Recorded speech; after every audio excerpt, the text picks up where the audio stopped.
Operation സിന്ദൂറിനെക്കുറിച്ച് വിശദീകരിക്കാനുള്ള ദൗത്യത്തിന് ശേഷം doctor Sasi തരൂരിന്റെ നേതൃത്വത്തിലുള്ള പ്രതിനിധി സംഘം ഡൽഹിയിൽ വിമാനമിറങ്ങി.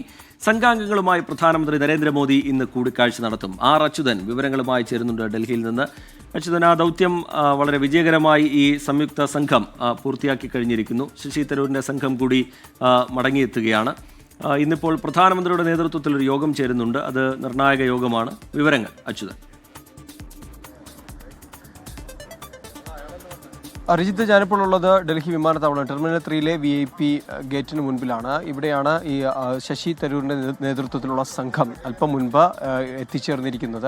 അദ്ദേഹം ഇവിടെ എത്തുകയും വാർത്താ ഏജൻസികൾക്ക് ഒരു ഹ്രസ്വ പ്രതികരണം നൽകി മടങ്ങുകയും ചെയ്തിട്ടുണ്ട്. അല്പസമയത്തിനകം തങ്ങളോട് പ്രതികരിക്കുമെന്നാണ് മനസ്സിലാക്കാൻ കഴിയുന്നത്. ഈ ശശി തരൂരിൻ്റെ നേതൃത്വത്തിലുള്ള സംഘം പ്രധാനമായും സന്ദർശനം നടത്തിയത് US, Panama, Guyana, Brazil, Colombia തുടങ്ങിയ രാജ്യങ്ങളിലായിരുന്നു. ആ രാജ്യങ്ങൾ സന്ദർശിച്ചുകൊണ്ട് ഓപ്പറേഷൻ സിന്ദൂർ വിശദീകരിക്കുകയും ഭീകരവാദത്തിനെതിരായ രാജ്യത്തിൻ്റെ നിലപാട്, നയം എന്താണെന്ന് കൃത്യമായി വ്യക്തമാക്കുകയും ചെയ്തു. ആ വേളയിൽ പോലും പല വിമർശനങ്ങൾ രാജ്യത്തിനകത്ത് ഉയരുന്നൊരു സാഹചര്യമുണ്ടായി. ശശി തരൂരിൻ്റെ പല ഈ പരാമർശങ്ങളും അത് കേന്ദ്ര സർക്കാരിൻ്റെ വക്താവ് എന്ന നിലയിലാണ് തരൂർ പ്രതികരിക്കുന്നതെന്ന് പാർട്ടിക്കുള്ളിൽ, കോൺഗ്രസ് പാർട്ടിക്കുള്ളിൽ പോലും ചില വിമർശനങ്ങൾ, തുറന്ന വിമർശനങ്ങൾ ഉയരുന്നൊരു സാഹചര്യമുണ്ടായി. ആ ഘട്ടത്തിൽ ഒരിക്കൽ ആ വിമർശനങ്ങളോട് അദ്ദേഹം പ്രതികരിച്ചത് താൻ ഇപ്പോൾ ഒരു വിദേശ പര്യടനത്തിലാണ് ഉള്ളത്, ആ ദൗത്യം നിറവേറ്റുന്ന ഘട്ടത്തിൽ മറ്റ് വിമർശനങ്ങളെക്കുറിച്ച് പ്രതികരിക്കുന്നതിൽ അർത്ഥമില്ല, അതുകൊണ്ട് തന്നെ താൻ രാജ്യത്ത് മടങ്ങിയെത്തിയതിനു ശേഷം ആ വിമർശനങ്ങളെക്കുറിച്ച് പ്രതികരിക്കാം, തനിക്കെതിരെ ഉയർന്ന ആരോപണങ്ങളെക്കുറിച്ച് പ്രതികരിക്കാമെന്നായിരുന്നു തരൂർ നടത്തിയിരുന്ന മറുപടി. എന്തായാലും അതിനെല്ലാം ശേഷം വിവാദങ്ങൾക്കും ഒപ്പം തന്നെ ആ ദൗത്യത്തിനും ശേഷമാണ് ശശി തരൂർ ഇപ്പോൾ മടങ്ങിയെത്തിയിരിക്കുന്നത്.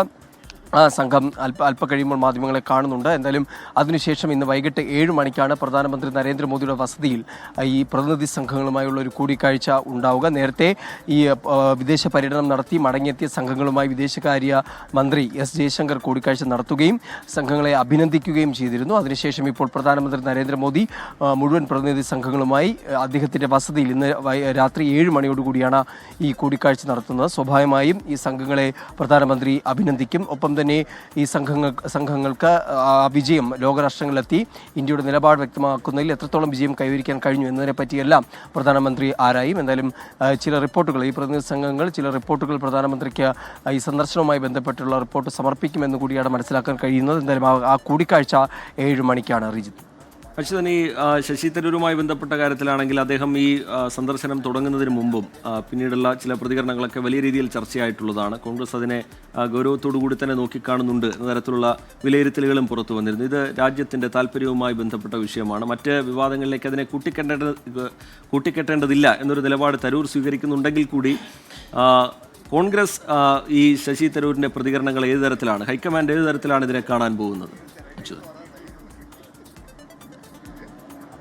റിജിത്ത്, ഈ പ്രതിനിധി സംഘത്തെ തിരഞ്ഞെടുക്കുമ്പോൾ പോലും പാർട്ടിയോട് ആലോചിക്കാതെയാണ് തീരുമാനം കേന്ദ്ര സർക്കാർ എടുത്തത് എന്നൊരു വിമർശനം കോൺഗ്രസ് ഉന്നയിച്ചിരുന്നു. ആ ഘട്ടത്തിൽ, അതായത് ശശി തരൂരിനെ ഒരു സംഘത്തിൻ്റെ നേതൃത്വത്തിലേക്ക് കൊണ്ടുവരുന്നു. അവിടെ പാർട്ടിയുമായി, കോൺഗ്രസ് എന്ന് പറയുന്ന പാർട്ടിയുമായി യാതൊരു തരത്തിലും കൂടിയാലോചനകൾ നടത്താതെയായിരുന്നു അത്തരത്തിലേക്ക് കേന്ദ്ര സർക്കാർ ഏകപക്ഷീയമായി തീരുമാനം കൈക്കൊണ്ടത് എന്നതായിരുന്നു പാർട്ടി ഉന്നയിച്ച വിമർശനം. അതിനുശേഷം തരൂർ ഈ വിഷയങ്ങളിൽ ബന്ധപ്പെട്ട് പ്രതികരിച്ചതുപോലും ഇത് രാജ്യത്തിന് വേണ്ടി നിൽക്കേണ്ട ഒരു സമയമാണ്, ഐക്യത്തോടു കൂടി നിൽക്കേണ്ട ഒരു സമയമാണ്, അതുകൊണ്ട് തന്നെ ഏൽപ്പിക്കുന്ന ദൗത്യം തനത് നിറവേറ്റും എന്ന തരത്തിൽ ശശി തരൂർ പ്രതികരിക്കുന്നു. അതിനുശേഷമാണ് സംഘം വിദേശ പര്യടനം നടത്തുന്നത്. അപ്പോൾ പോലും കോൺഗ്രസ് പാർട്ടിയെ പ്രതിരോധത്തിലാക്കുന്ന തരത്തിൽ പല പ്രതികരണങ്ങൾ തരൂർ നടത്തുകയുണ്ടായി. കാരണം കോൺഗ്രസ് പ്രധാനമായും വിമർശനം ഉന്നയിക്കുന്നത് ഈ US ഇടപെട്ടിട്ടാണ് ഈ വെടിനിർത്തൽ ധാരണയിലേക്ക് എത്തിയത്. അവിടെ ഡൊണാൾഡ് ട്രംപ് അതിനുള്ള പ്രഖ്യാപനം അദ്ദേഹം നടത്തുന്നു. അതിന് പിന്നാലെയാണ് ഇരു രാജ്യങ്ങളും അത് സമ്മതിക്കുന്നത്. അപ്പോൾ അത്തരം വിമർശനങ്ങൾ കോൺഗ്രസ് പാർട്ടിയുടെ ഭാഗത്തുനിന്ന് ഉണ്ടാകുമ്പോഴും ശശി തരൂർ വിദേശ പര്യടന ഘട്ടത്തിൽ വ്യക്തമാക്കിയത് ഇവിടെ US ഒരു തരത്തിലുള്ള വെടിനിർത്തൽ ധാരണയുമായി ഒരു പങ്കും ഇതിലുണ്ടായിരുന്നില്ല എന്ന തരത്തിൽ തരൂർ ചില പ്രസ്താവനകൾ നടത്തുന്നു. അപ്പോൾ ഇത് കോൺഗ്രസിനെ പ്രത്യേകിച്ചും പ്രതിക്കൂട്ടിലാക്കുന്ന ചില സാഹചര്യങ്ങളാണ്. അതിനുശേഷം കോൺഗ്രസ് പാർട്ടിയിലെ പല നേതാക്കളും ശശി തരൂരിനെതിരെ വിമർശനവുമായി രംഗത്ത് വരികയുണ്ടായി. കേന്ദ്ര സർക്കാരിൻ്റെ വക്താവ് എന്ന നിലയിൽ ശശി തരൂർ പലപ്പോഴും പെരുമാറുന്നു എന്ന തരത്തിലാണ് ആ വിമർശനം ഉന്നയിച്ചത്. ഇതിനു മുൻപ് നമുക്കറിയാം ഡൊണാൾഡ് ട്രംപും പ്രധാനമന്ത്രിയുമായുള്ള കൂടിക്കാഴ്ചയെ ശശി തരൂർ പ്രശംസിച്ചിരുന്നു.